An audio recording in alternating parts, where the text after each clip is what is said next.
माणसाने निसर्गाची सर्वात मोठी आणि सर्वात शेवटची मर्यादा ओलांडली आहे. विचार करा, तुमच्या समोर एक काचेची बाटली आहे. त्या बाटलीत काही पावडर, काही द्रव आणि पूर्णपणे निर्जीव रसायने आहेत. त्यात जीव नाही, श्वास नाही. पण काही वेळाने तुम्ही बघता तर त्या रसायनांनी स्वतःहून एका आकारात यायला सुरुवात केली आहे. आणि ती रसायने आता चक्क स्वतःहून खातायत, आकाराने वाढतायत आणि स्वतःचे दोन तुकडे करून स्वतःसारखा दुसरा जीव तयार करतायत. हे सगळं कुठल्या हॉलिवूडच्या सायफाय सिनेमात घडलेलं नाही, हे प्रत्यक्षात घडले. आणि या घटनेने एका अशा भयानक पण थरारक प्रश्नाला जन्म दिलाय की जर जीवनासाठी निसर्गाची, देवाच्या चमत्काराची किंवा एखाद्या जादुई शक्तीची गरजच नाही, तर मग जीवन म्हणजे नक्की काय? नमस्कार, मी सुनील आणि तुम्ही पाहता या बोलूया. थोडं मागे जाऊया. आपण शाळेत विज्ञानाच्या पुस्तकात शिकलोय की जगात दोनच गोष्टी असतात, सजीव आणि निर्जीव. दगड निर्जीव आहे आणि झाड किंवा माणूस सजीव आहे. सजीवाचा जन्म नेहमी सजीवातूनच होतो. निर्जीव गोष्टीतून अचानक सजीव गोष्ट तयार होऊ शकत नाही. ही निसर्गाची एक अलिखित अट होती. पण आता ही अट मोडली गेली आहे. युनिव्हर्सिटी ऑफ मिनेसोटामध्ये काही शास्त्रज्ञ गेले 5 वर्षे एका वेड्यासारख्या प्रयोगावर रात्रंदिवस काम करत होते. केट अडामाला आणि अरोना एंगेलहार्ट या दोन शास्त्रज्ञांच्या टीमने एक असा प्रयोग केला आहे ज्याने पूर्ण विज्ञान जगतात खळबळ उडवून दिली आहे. त्यांनी प्रयोगशाळेत पूर्णपणे निर्जीव असलेल्या रासायनिक घटकांपासून, शून्यापासून एक कृत्रिम पेशी तयार केली आहे. या पेशीला त्यांनी नाव दिले स्पूड सेल. स्पूड म्हणजे बटाटा. सूक्ष्मदर्शनाखाली बघितल्यावर ही पेशी दिसायला अगदी एखाद्या छोट्याशा बटाट्यासारखी दिसते, म्हणून तिला हे नाव पडले. आता तुम्ही म्हणाल, यात काय एवढं विशेष?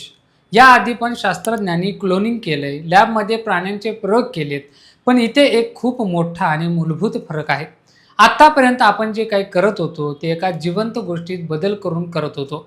म्हणजे आधीच जिवंत असलेली एखादी नैसर्गिक पेशी घ्यायची, तिच्यातला मूळ DNA काढायचा आणि तिथे दुसरा कृत्रिम DNA टाकायचा. हे म्हणजे एखादी जुनी गाडी विकत घेऊन तिचं जुनं इंजिन काढून तिथे नवीन इंजिन बसवण्यासारखं होतं. गाडीचा सांगाडा तोच होता. विज्ञानाच्या भाषेत याला टॉप डाऊन अप्रोच म्हणतात. पण या स्पूड सेलच्या बाबतीत शास्त्रज्ञांनी असं नाही केलं. त्यांनी गाडीचा जुना सांगाडा वापरलाच नाही. त्यांनी चक्क शून्यापासून पूर्ण गाडी बनवली आहे. नट, बोल्ट, पत्रे सगळे स्वतः जोडलेत. याला बॉटम अप अप्रोच म्हणतात. त्यांनी काय केलं? त्यांनी साधारण 150 ते 200 वेगवेगळी पूर्णपणे निर्जीव रसायने घेतली. त्यात काही आवश्यक प्रोटीन्स आणि एन्झाईम्स टाकली आणि हे सगळं एका सूपसारख्या मिश्रणात एकत्र केलं. या सूपमध्ये त्यांनी फॅट्स म्हणजे चरबीचे काही कण सोडले. आता चरबीचे कण पाण्यात टाकले की त्याचे आपोआप गोल फुगे तयार होतात. या फुग्यांना लिपोसोम्स म्हणतात. सुरुवातीला या मिश्रणात काहीच झालं नाही, फक्त फुगे तयार होत होते आणि फुटत होते. पण अचानक त्या असंख्य फुग्यांपैकी काही फुग्यांच्या आत एक अचूक मिश्रण अडकलं. योग्य रसायने आणि योग्य प्रोटीन्स त्या फुग्याच्या आत बंदिस्त झाली आणि तिथेच विज्ञानाची जादू सुरू झाली. ही निर्जीव रसायनांपासून बनलेली साधी रचना अचानक सजीवांसारखी वागायला लागली. तिने सजीवांची सगळी लक्षणे दाखवायला सुरुवात केली. सर्वात पहिलं काम तिने काय केलं तर ती खायला लागली. आता या पेशीला काही तोंड नाही आहे किंवा ती पोळी भाजी खाणार नाही आहे. पेशीच्या पातळीवर खाणं म्हणजे आजूबाजूच्या वातावरणातून स्वतःला लागणारी ऊर्जा शोषून घेणं. या स्पूड सेलने स्वतःच्या आजूबाजूला असलेल्या द्रवातून फीडर लिपोसोम्स नावाचे अन्नाचे कण स्वतःच्या आत ओढून घ्यायला सुरुवात केली. जसं एखादं लहान मूल आईकडून पोषण घेतं, तसे ही कृत्रिम पेशी ते अन्न शोषून घेऊ लागली. अन्न मिळाल्यावर साहजिकच ती आकाराने मोठी होऊ लागली, ती वाढू लागली. वाढणे ही खूप महत्त्वाची पायरी असते, कारण निसर्गात प्रत्येक सजीवाला स्वतःची पिल्लं जन्माला घालायची असतात, स्वतःची वंशवृद्धी करायची असते. पेशी स्वतःचे 2 तुकडे करून नवीन पेशी बनवतात. याला आपण सेल डिव्हिजन किंवा पेशी विभाजन म्हणतो. पण नैसर्गिक पेशींमध्ये हे करण्यासाठी एक आतून सांगाडा असतो, ज्याला सायटोस्केलेटन म्हणतात. हा सांगाडा पेशीला आतून खेचतो आणि तिचे 2 तुकडे करतो. पण या लॅबमध्ये बनलेल्या स्पूड सेलकडे असा कुठलाच सांगाडा नव्हता. मग हिने स्वतःचे 2 तुकडे कसे केले? इथे शास्त्रज्ञांनी एक भारी डोकं लावलं. त्यांनी भौतिकशास्त्राचा वापर केला. स्पूड सेलच्या बाहेरच्या आवरणावर प्रोटीन्सची इतकी गर्दी झाली की तिथे प्रचंड ताण निर्माण झाला. जसं एखाद्या पाण्याच्या फुग्याला तुम्ही मधून जोरात दाबलं की त्याचे दोन भाग होतात, अगदी तसंच या पेशीने त्या ताणामुळे स्वतःला मधून दुभवून घेतलं. एका पेशीच्या दोन जिवंत पेशी तयार झाल्या आणि त्याआधी तिने स्वतःच्या डीएनएची अचूक कॉपी करून त्या दोन्ही पेशींमध्ये पाठवली. जन्म, अन्नग्रहण, वाढ, स्वतःच्या डीएनएची कॉपी बनवणे आणि पुनरुत्पादन, हे पूर्ण जीवनचक्र या निर्जीव रसायनांनी पूर्ण करून दाखवलं. हे सगळं ऐकताना अंगावर काटा येतो. विचार येतो की जर काही पावडर, काही द्रव आणि रसायने योग्य प्रमाणात एकत्र करून योग्य तापमानाला ठेवून जर जीव तयार होत असेल, तर मग आत्मा, प्राण, चेतना या ज्या गोष्टी आपण आजवर ऐकत आलोय त्यांचं काय?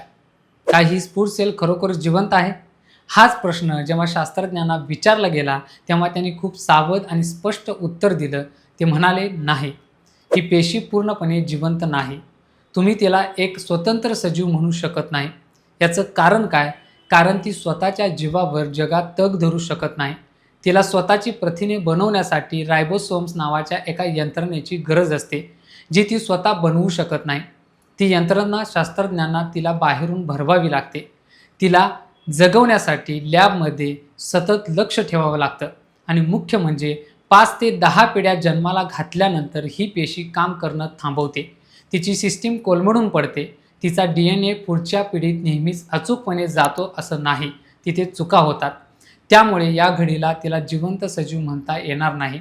पण, आणि हा पण खूप मोठा आहे, केट अडामाला ज्यांनी या स्फुट सेलचा शोध लावलाय त्यांनी एक खूप भारी आणि विचार करायला लावणारं उदाहरण दिलंय. त्यांनी या कृत्रिम पेशीची तुलना थेट राईट बंधूंच्या पहिल्या विमानाशी केली आहे.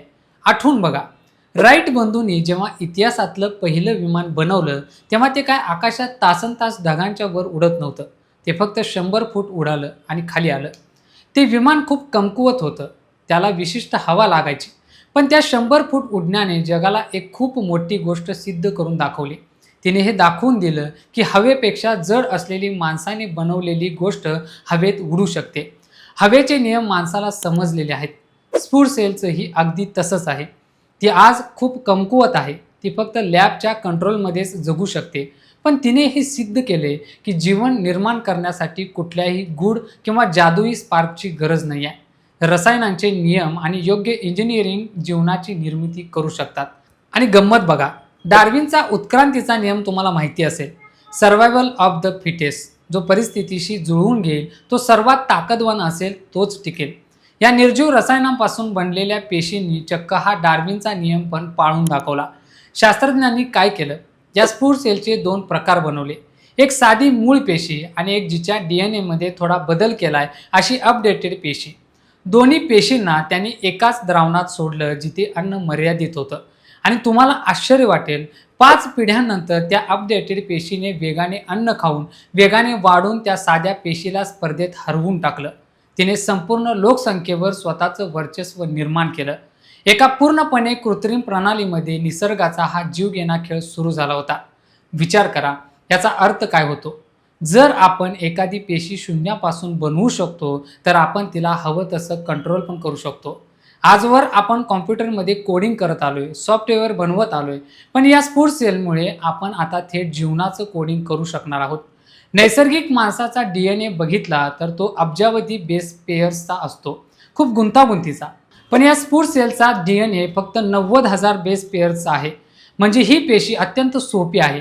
आणि तिचा हा लहानसा डीएनए सुद्धा एका सलग धाग्यात नाही आहे, तर तो 7 ते 9 वेगवेगळ्या तुकड्यांमध्ये विभागलेला आहे. जसं कॉम्प्युटरमध्ये वेगवेगळे मॉड्यूल्स असतात. एखादा भाग खराब झाला की संपूर्ण कॉम्प्युटर न बदलता फक्त तो भाग बदलता येतो, तसंच या पेशींचं डिझाईन आहे. उद्या जर शास्त्रज्ञांना या पेशीकडून एखादं नवीन काम करून घ्यायचं असेल, तर त्यांना पूर्ण पेशी बदलायची गरज नाही. ते फक्त तिचा तो एक डीएनएचा तुकडा, तो एक प्रोग्राम बदलतील. आता तुम्ही विचार करत असाल की सुनील, हे सगळं ठीक आहे, विज्ञानासाठी हे भारी असेल, पण याचा माझ्या किंवा तुमच्या आयुष्याशी रोजच्या जगण्याशी काय संबंध? संबंध आहे, खूप खोल संबंध आहे. आजवर आपण जे कारखाने उभे केले त्यात आपण लोखंड वापरलं, घातक रसायने वापरली, पेट्रोल डिझेल जाळलं आणि प्रचंड प्रदूषण केलं. पण भविष्यातले कारखाने असे धूर ओकणारे नसतील. भविष्यात या कृत्रिम पेशींचे सूक्ष्म कारखाने असतील. आपण या स्फुट सेल सारख्या पेशींना प्रोग्राम करू आणि त्यांना सांगू की कॅन्सर सारख्या दुर्धर आजारावरचं अचूक औषध बनव. त्या पेशी काहीही प्रदूषण न करता ते औषध शरीरात जाऊन तयार करतील. आपण त्यांना सांगू की वातावरणातला जो कार्बन वाढला आहे, ज्यामुळे ग्लोबल वॉर्मिंग होते, तो कार्बन शोषून घे. त्या पेशी तेही करतील. आपण त्यांना समुद्रातलं प्लास्टिक खाऊन नष्ट करायला लावू शकतो. आपण पेट्रोलला पर्याय म्हणून त्यांच्याकडून नवीन इंधन बनवून घेऊ शकतो. या सगळ्या प्रक्रियेला बायो इकॉनॉमी म्हणतात. हा एक असा काळ असणार आहे जिथे जीवशास्त्र हे फक्त पुस्तकात वाचण्यापुरतं किंवा दवाखान्यापुरतं मर्यादित राहणार नाही, तर ते इंजिनिअरिंग बनेल. आपण जसे आज कारखान्यात मोबाईल बनवतो, तसे उद्या आपण लॅबमध्ये नवे सजीव बनवू. पण हे सगळं जितकं भारी वाटते, तितकंच ते भयानक सुद्धा आहे. प्रत्येक नाण्याला दोन बाजू असतात. जिथे एवढी मोठी ताकद माणसाच्या हातात येते, तिथे धोकाही तेवढाच मोठा असतो. जर माणसाने प्रयोगशाळेत जीव शून्यापासून बनवायला सुरुवात केली, तर उद्या एखाद्या विकृत डोक्याचा माणूस, एखादा हॅकर किंवा एखादा दहशतवादी गट याचा चुकीचा वापर करू शकतो का? तो एखादा असा कृत्रिम व्हायरस किंवा जैविक अस्त्र बनवू शकतो, ज्याला निसर्गात उत्तरच नसेल. ही भीती खरी आहे आणि या भीतीनेच अनेक लोक या शोधाकडे संशयाने बघतायत. म्हणूनच या मिनेसोटाच्या शास्त्रज्ञांनी एक खूप महत्त्वाचा आणि धाडसी निर्णय घेतलाय. त्यांनी हे तंत्रज्ञान स्वतःच्या खिशात लपवून ठेवलं नाही आहे. त्यांनी बायोटिक नावाची एक ना नफा संस्था काढली आहे आणि या स्फुट सेलची सगळी माहिती, तिचा ब्ल्यूप्रिंट, तिचं डिझाईन त्यांनी पूर्ण जगासाठी ओपन सोर्स करून टाकले. म्हणजे जगातल्या कोणत्याही कोपऱ्यातल्या शास्त्रज्ञाला ही माहिती मोफत उपलब्ध असेल. असं का? कारण जर हे तंत्रज्ञान पेटंट करून फक्त एखाद्या मोठ्या आंतरराष्ट्रीय कंपनीला विकलं, तर त्यांची मक्तेदारी निर्माण होईल. मग ते जसा हवा तसा वापर करतील. त्यापेक्षा जर हे सगळ्यांसाठी खुलं असेल, तर जगातले चांगले शास्त्रज्ञ एकत्र येऊन यावर सुरक्षित काम करू शकतील. आणि जर कोणी याचा चुकीचा वापर करायचा प्रयत्न केलाच, तर हा ओपन सोर्स समुदाय त्याला वेळीच रोखू शकेल. माणसाचा हजारो वर्षाचा प्रवास बघा. आपण कुठून कुठे आलोय. एकेकाळी आपण जंगलात आकाशातून पडणाऱ्या विजेला घाबरत होतो, तिला देव मानत होतो. मग माणसाने ती वीज पकडली, ती समजून घेतली आणि थेट आपल्या घरातला बल्ब लावला. आपण निसर्गाच्या प्रत्येक गोष्टींवर, जमिनीवर, पाण्यावर, आकाशावर ताबा मिळवत आलोय आणि आता आपण त्याही पुढे गेलोय. आता आपण फक्त निसर्गावर ताबा मिळवत नाही आहे, तर आपण स्वतःच निसर्ग बनवण्याच्या मार्गावर आहोत. आपण निर्माता बनलोय. स्फुट सेल आज कदाचित छोटीशी, कमकुवत आणि प्रयोगशाळेत बंदिस्त असेल, पण तिने एक दार उघडले. एक असं दार ज्याच्या पलीकडे जीवन आणि मृत्यू, सजीव आणि निर्जीव, रसायनशास्त्र आणि जीवशास्त्र यांच्यातली रेष आता कायमची पुसट झाली आहे. कारण ही चर्चा इथे संपते, पण हा विषय इथे संपत नाही. तुम्हाला वाटत असेल की अशा घटनांचा अर्थ समजून घेणं गरजेचं आहे, तर हा व्हिडिओ लाईक करा आणि इतरांपर्यंत नक्की पोचवा.